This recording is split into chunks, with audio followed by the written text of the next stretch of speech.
Greetings everyone and happy Friday to you. Again, as always, I hope you're doing well out there. Hey, we got a viewer question here that I want to kind of go over with you because I don't go probably a couple of weeks at the most that someone doesn't either challenge the notion that dogs learn with their eyes, they gather more information with their eyes than their nose, because again, they do have very powerful sense of smell, but it is not the main sense that they use to survive in this world, to interact socially, so on and so forth.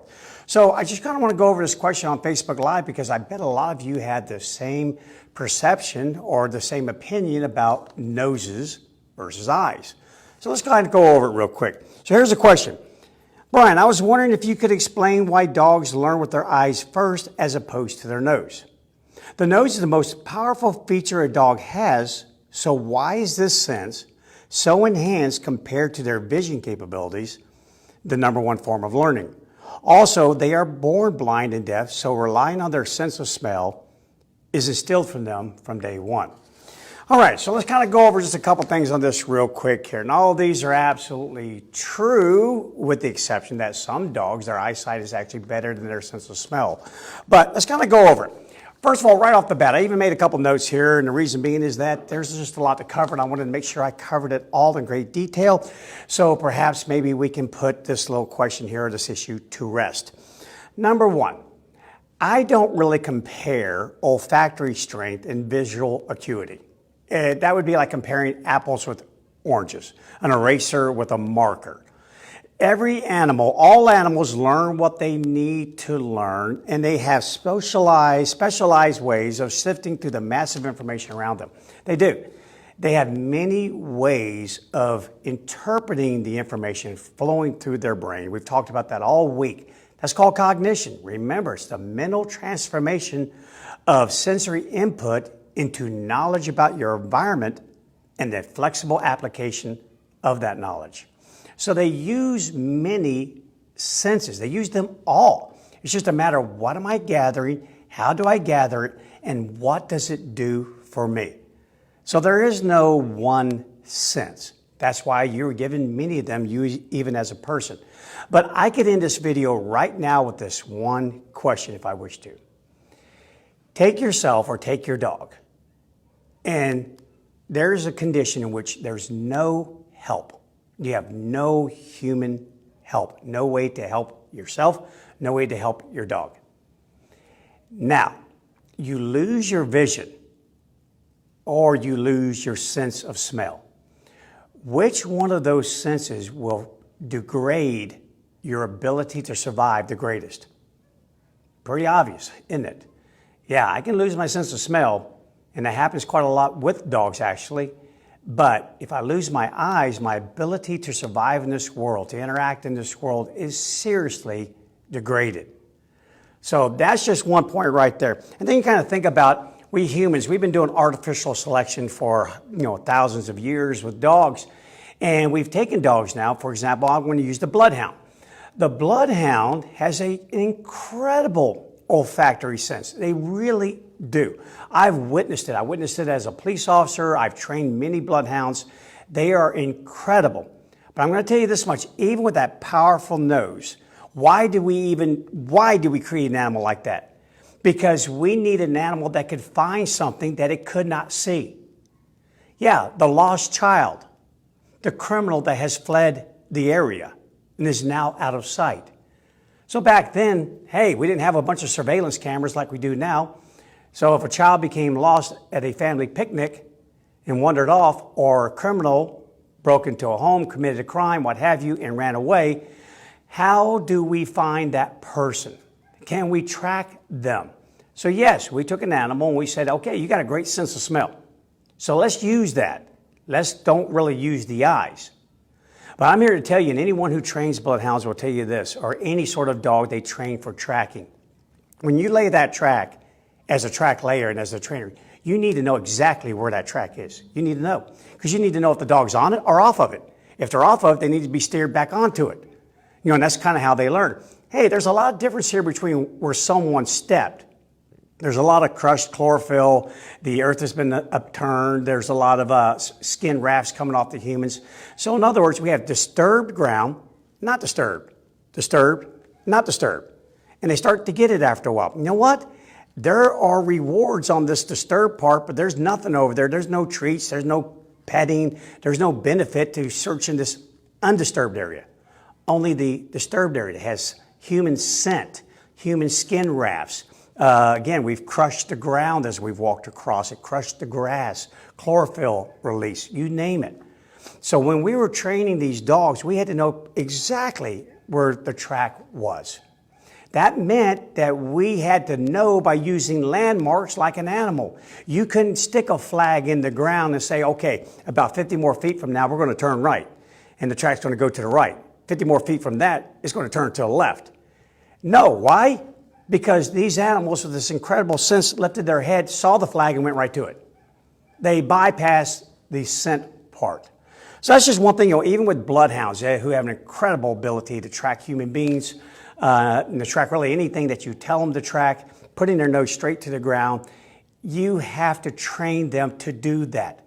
They will not be able to make it from point A to point B to get that final reward unless they put their nose to the ground, because it's not natural. I want to raise my eyes when I can. So let's just kind of talk about it as we move along here. Gestation. So why are puppies born deaf? Why are puppies born blind? Why do they have this sense of smell and locomotion to a degree when they're born versus their eyes and their hearing? Well, when mammals, especially predatory mammals like wolves, like dogs, it does not increase their direct fitness to carry around a bunch of youngins for a long time. It doesn't. Being pregnant weighs me down. And being weighed down means I've kind of lost a great bit of my speed. And when I've lost a great bit of my speed, I can't catch the animals I need to catch to eat. And also it wears me down. It's energy. I'm burning more calories than what I should be.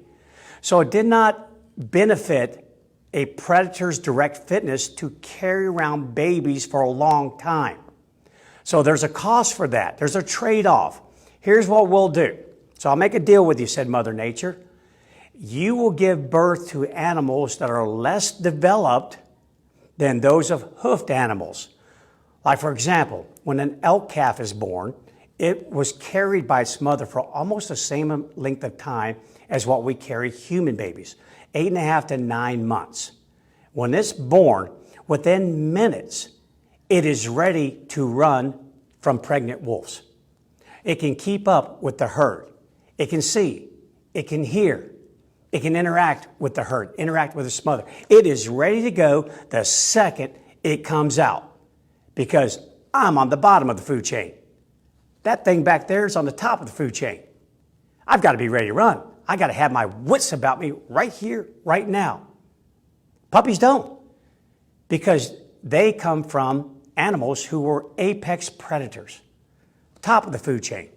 So therefore, I can do a trade-off, give birth to young puppies, not carry them around all day long, or for many weeks or months, just like an elk calf. No, I'm going to give birth, and they're going to be a little underdeveloped. So what senses do they need to survive at this point? Well, they need a sense of smell. They need an infrared receptor on the end of their nose to be able to detect the body heat of their mother.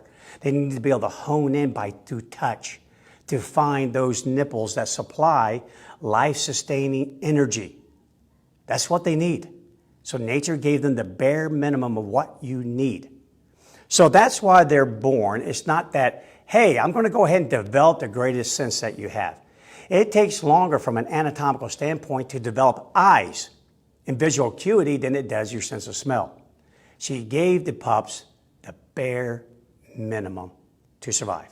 Okay, and that's with their mother's care. Without it, they would perish, even though they have locomotion and even though they have a sense of smell. Okay, moving on. Group living. We've been talking about that all week. This entire week, we've talked about group living, social learning. You bet you have to have eyes and visual acuity to recognize individuals. You do. You have to recognize them. We talked about that yesterday. That's the cornerstone of all complex societies, is the ability to recognize individuals within that society. Because when you recognize them, you also recognize what is their status. Who are they in comparison to me in the hierarchy? You also have to be able to develop the ability to recognize signals. Wolves are silent. We understand why they do that. Hey, I don't want to advertise to the whole wide world we're here. So when I need to talk to you, I'm going to use a series of visual signals, far more visual than there are haptic and there are touch, or auditory. So it just goes right down the line. There's more visual signals than there are haptic signals, which in comparison to auditory signals, far greater weight to the visual. And so you have to be able to not only recognize those, interpret those, and properly respond to those signals. We've talked a lot about resource holding potential, the hawk strategy, the dove strategy. What's one of the dove strategies, the sub-strategy underneath it? A and B, display and flee. Okay, well, you kind of need to know if someone's displaying. Are you puffing up, showing me your teeth? Staring at me, tails up? Display. It's there to blunt aggression. I don't want to have physical contact with you. You think that I do recognize with my eyes approaching me. And the thing approaching, if it's the perceived threat, kind of wants to know if the other thing ran away. Yeah, cool. Now I can have the rabbit and I don't have to worry about fighting you over it. So another reason for vision. Then there's the principle of resemblance. Hey, remember, about 2 years of age, most wolves leave their pack. Why? Because dad looks over across the way one day and goes, hey, honey, you seen Junior lately? That boy's got a little size on him. He's got a bit of an attitude. So it's vision. Vision that prompts that. It's why children are bitten so often, because they're head level with dogs. And when you're head level with me, then you must be an adult. You have to be an adult. And so these poor children are treated like adults, but they don't interpret the signals from dogs like adults do. And they wade right into a buzzsaw. Again, that's done with eyes. Very, very important. I don't smell how tall you are. I see. I see how tall you are. I see your stature. I can assess your resource holding potential. I can assess you as a threat and assign a value to you, high, medium, or low. I do that with my eyes. Social learning. We learned a whole lot just the last couple of days about local enhancement. I see dogs, I'm going to dogs. I see people, I'm going to people. Stimulus enhancement. Okay, I've arrived at all these people that I saw, or as a dog, all these dogs that I see, and I now observe that they have something. Wow, what do they have? Wow, they're really interested in this, so therefore, whatever they have may be of value to me. And then I kind of noticed that, wow, they run a lot from these people over here. Man, they just take off, especially for these big, tall guys with beards and wear hats. That's called observational conditioning. And then we have goal-directed emulation. Man, that dog can pop the lid off a trash can like no tomorrow. I have definitely got to watch him. He has the skills to pay the bills for sure. I'm going to watch how he pops that lid off, and I'm going to dive in there, and I'm going to do the same thing. And remember I told you before, intelligent mammals learn through mimicry, emulation, and free exploration. Okay, navigation, let's talk about that. Okay, dogs don't walk around with iPhones with GPSs on them, computers that tell them where to go. No, they do it old school like we did when I was a kid. They do it by landmarks, visual landmarks. How many of you watching these videos remember the day in which someone told you, go take 3 city blocks, go head east down 3 city blocks, turn right, go 2 more blocks, turn left. And then when you see this church with a really tall steeple on it, the building I'm talking about is right across the street from it. You remember those days? The days where you actually guided yourself? Well, that's what dogs do. That's what wolves do. And they note these landmarks, and they park them in their brain like 35 millimeter film. You remember those days too? You bet. One sequential picture. It's literally like a picture in their brain, no different than yours. A picture. Hey, I know, look at that building. It's got some unique features to it. Check out that tree. I happen to notice it lined up with that other tree back over there. And I noticed this, and I noticed that. And then when I need to return home, I run that whole roll of film in reverse so I can find my way back. So traveling by landmarks is the #1 navigational means that's used by predators, wolves and dogs, the most important ones, navigational landmarks. Also, many wolves, now I don't think so many dogs, take advantage of the sun and use the sun as a compass. They inherently know that the sun travels at about 15 degrees per hour, so they can feel the sun on them.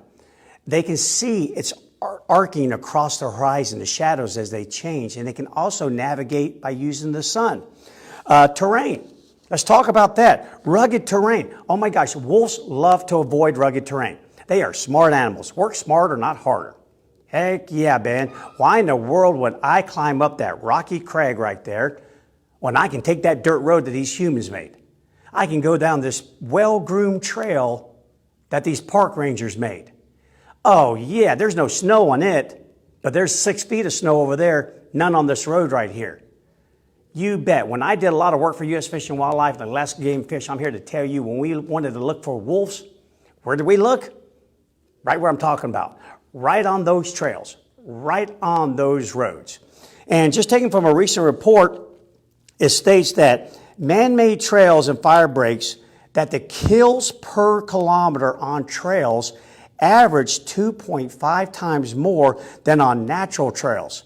In mountainous parks, almost all adult moose, sheep, and caribou kills are associated with trails established and maintained by humans. Trails increase wolf hunting efficiency by expanding the speed and range of wolf movements, which reduces search time and increased predation. You bet. Smart I am. Have you ever seen your dog? Turn your dog loose into the woods sometime and watch them. They're going to take the trail until something tells them not to take the trail any longer, and that would be the rabbit that just darted into the bushes. And most domestic dogs will only get pursuit a little ways till they run right into those briars, and then they usually back off, unless they just happen to be a hunting dog. Good old hound. Oh no, they'll go right through those briars like they're nothing. They'll come home bleeding to death and have the best day of their life. But nevertheless, they're going to move down the path of least resistance. And how do you know where those are? Vision. Not with my nose. Vision. So again, another point for vision. Hunting. We're almost finished here, by the way. Hunting. Notice how dogs and wolves have their eyes mounted on the front of their head. Yeah, even those brachycephalic type breeds were a little bit more off to the side, not very much ocular overlap, but nevertheless, mounted towards the front of the head. Because why? I don't really need to look behind me, because I'm really not worried about what's behind me. I'm more worried about what's in front of me, because I am the hunter. That prey animal that can see 300 degrees, yeah, it needs to have eyes mounted a little bit more on the side, because you need to worry about me. So even the visual acuity, the fact that I have more rods in my eyes than cones, designed to detect movement in low light at a great distance, even the slightest movement. I talked to you guys in a video about search image formation, how an animal can tell the difference, a wolf or a dog, even dogs with decent eyesight, can tell the difference between, if they're forced into it and they learn from it, the difference between antlers in a tree branch at well over, for a wolf, they can tell this at well over a half a mile to a mile. It's amazing. They can discern camouflage. Okay, so yeah, that little shape over there is about the same color as the surrounding landscape here, but its shape is different. It has more of the shape of a rabbit. So now all they do is move a little closer, they wait to see a little twitch, and that's it. Then the chase is on. So again, the eyes are mounted in front of the head, and oftentimes out in the wild, you can't get close enough to your prey to smell it. You can't. Sometimes you do get wind aid. It'll blow in your direction, but even still, you have to be very close. Wind scatters any scent easily. That's why good tracking dogs are trained to put their nose to the ground, because the scent will remain longer in the ground than it will in the air. It can evaporate in the air, be scattered over wide areas in the air. Talked about rods versus cones. When hunting in a group, I've witnessed this many times. Animals, the wolves will move in a single file line at first while they're traveling to a destination, maybe moving to an area that they've learned through their latent learning that this is where migratory caribou typically pass through. On their way there, they're in a single file line and they're maintaining spatial distance between one another. But as they see the caribou, they start to change. Now they start to move up next to one another, fanning out. They're getting in strategic positions, and sometimes it's only for my strategic position. Meaning a lot of wolves, I'll travel with you as a group, but man, if I can single out one of these things on my own and get it on my own, I'm going to do that. I don't need your help. It's only the young ones that kind of have to hang out and help out, or hang out and just learn by watching. Don't you come in here. You're not old enough. You're going to cause me to zig when I should have zagged, and I'm going to get run over by one of these darn things. So again, they're using their vision. So when they're out hunting like that, they're looking for three things simultaneously. They're looking for prey. Hunting animals, predators like wolves, are opportunistic animals, and so is your dog. So they're opportunistic animals. They're looking for an opportunity. They're coursing through the landscape back and forth, hoping to see something at a distance. And many times getting close and being able to smell it is only affirmation of what I thought it might have been from that distance. So they're looking ahead. Wolves are also looking for enemies. They're looking for alien wolves.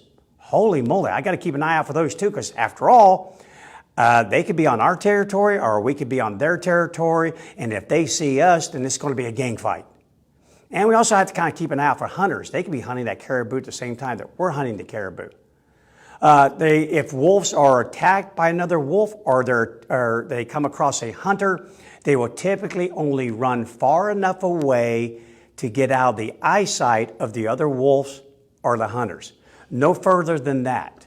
You can count on it. I'm not going to burn calories. Why do I need to be further away than I can see them than they can see me? And it doesn't make any sense. If you can't see me, you can't shoot me. And if you can't see me, well, then I'm far enough away from you that I'm not in any sort of immediate danger. So they position themselves within a group. They simultaneously look for threats. They run until they're out of sight. And all the same thing happens for dogs.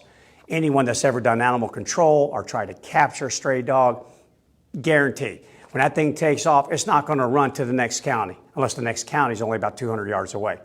They're going to run a short distance out of sight, see if you're pursuing. If you are, then run some more, see if you're pursuing. Then if you're not, okay, now I'm going to go back to the business at hand. The business of surviving, the business of finding something to eat. All right, danger. Let's talk about that danger real quick. So if you're out in the wild, trust me, been there, done this, you can smell a bear. They stink. They really smell foul. But if you've got about a 14-knot wind at your back, I don't care how foul they smell. By the time you can detect them, they are so close, it's too late. It's too late to take evasive action. You are right there in that animal's critical zone. So again, my powerful nose isn't going to do me a whole lot of good if I've got the wind at my back, or even if I have a crosswind. It only does good for me with alerting me with the chance I'm going to encounter danger or danger's approaching me is if I've got it coming right in my face. And even then, it's not going to be the same. I can see further than I can smell. All right, so that's danger. And the last thing I want to talk about is caching food. Wolves do cache food. They do save away for a rainy day or hard winter's day, especially if they have any cubs on the ground. A lot of cubs are born in the early spring, and if you know anything about that up north, in the upper part of the 48s or up in Alaska and Canada, it can be late March, it can be April, and you can have a sunny day, about 70 degrees one day, and the next day you can have 20 below zero. They cache food. Hunting can be very difficult when you have these cubs on the ground and mama needs to be fed so she can feed the cubs. So if they go out and make a big kill, they'll use their body as a vessel and bring that food back near the denning area, and then they will bury this food and return back to it later, unearth it, consume it, and now they have food or to take some to the mother. It's it's called apparent altruism. It's really the only altruism that we see among wolves. In most mammals like that is the care of the offspring, for my young, and investing some of my own fitness for the benefit of theirs. So they cache. Well, when they do that, they don't want any other animals finding it. They don't want a wolverine digging it up, a badger digging it up, a bear digging it up. So they're pretty good about hiding this. They'll dig a really deep hole and cover it up, and then cover it up with a bunch of other stuff in hopes that no one can smell it. Because you can imagine what that smells like after about 2 days. So they have to use what's known as spatial information, visual acuity, to note objects around it, things that stand out. Hey, I buried it next to this big boulder, which is right next to this deadfall right here, so on and so forth. Animals are incredibly good at this. Again, they learn what they need to learn to survive. And if you want to just even give an example of spatial awareness or spatial information, take a bird known as the Clark's nutcracker. Those birds in the early fall will harvest up to 33,000 pine nuts and go bury them about 22 to 30 kilometers away from the harvesting site. Bury them. And then that's what they live off during the winter. So when old man winter comes along and puts about 4 feet of snow on top of those buried pine nuts, they can locate darn near 90% of those pine nuts off memory alone. Memory that was gathered by taking mental pictures of where I buried that. Not my sense of smell. No. All that stuff gets seriously degraded in the wintertime as molecules contract. Again, another reason for vision, because in wintertime, there's not a lot of foliage. I can be seen. I can see you a lot easier than I can in the summertime. Molecules contract, which means I can't smell. I don't have the benefit of smelling something the way I can smell it during the summertime. So I'm going to have to lean heavily on my eyes.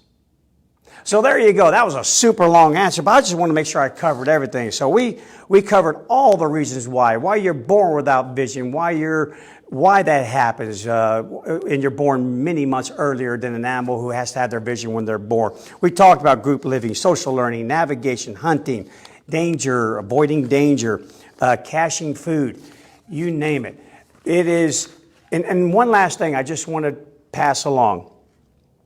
I want you to think about your interactions with your own dog. I want to think about training. Do you not say heel and tap your leg? No, yeah? So why? So the dog can see where it's supposed to be when it's walking with you. Take up a heel is taking up a reference next to you. It's come to this reference point right here. You tap your leg. How many of you wave your hand over your dog's head to make it sit? Wave your hand to the ground to make it lie down. Wave your hand in this direction to come to me when I call you. How many of you lean on auditory and visual?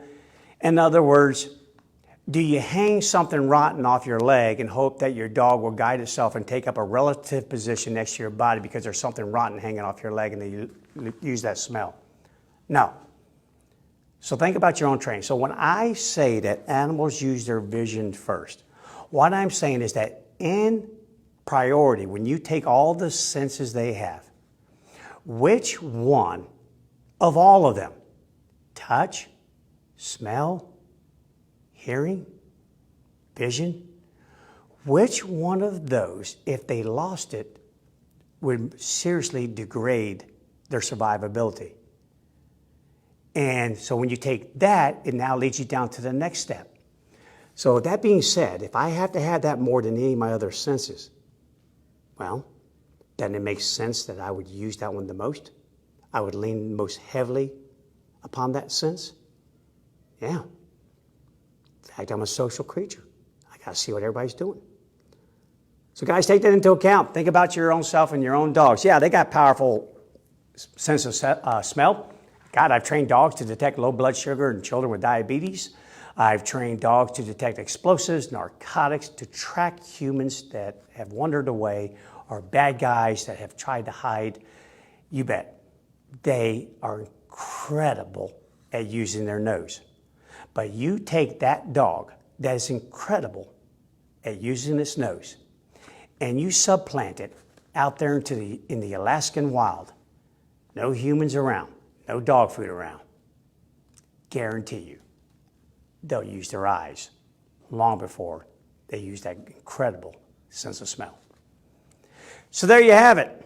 All right, if you've got any suggestions, again, for any sort of Facebook Live, because I really appreciate these. That was a lot of fun for me. There was so much to cover. I'm thinking, I'll never remember all of this. There's no way, and I want to cover every point. So I spent a little bit of time making my own little notes here, so I hope you don't mind me feeding you a whole lot of information there. I just want to make sure I put this darn thing to rest for right now. Let's move on to something new. Tomorrow, I want to kind of, unless I get a big question tonight and someone has to have it answered by tomorrow, and I feel like it needs to be answered tomorrow, I want to talk a little bit tomorrow about come when called. Talk about signals. Hey, dogs and wolves have a lot of signals for get away from me. Oh, they don't have. I don't know of a single signal that was explicitly made for one thing only. Come to me. Now. Nope. So that being said, teaching your dog to come when called can be very difficult because you really kind of don't have anything to work with. You got to make it happen. So I want to spend the next couple of days going over some do's and don'ts associated with come when called so you can get it done right, because I call that the golden command. Man, that sets you free, sets your dog free. So make sure you guys tune in over the next couple of days as we go over come when called. And again, if you have any suggestions, send them to me. And if you have anyone out there who absolutely positively believes that the dog's nose is more powerful than its eyes, well, just say, I don't even want to enter that debate. Let me tell you about the eyes, and let me tell you what they do, how much of a benefit that they serve to your dog. And there you go. End of argument. We're moving on down the road. All right, guys, I'll see you tomorrow. Until then, be safe and make a great training day, and make sure your dog can see what you're doing. Take care.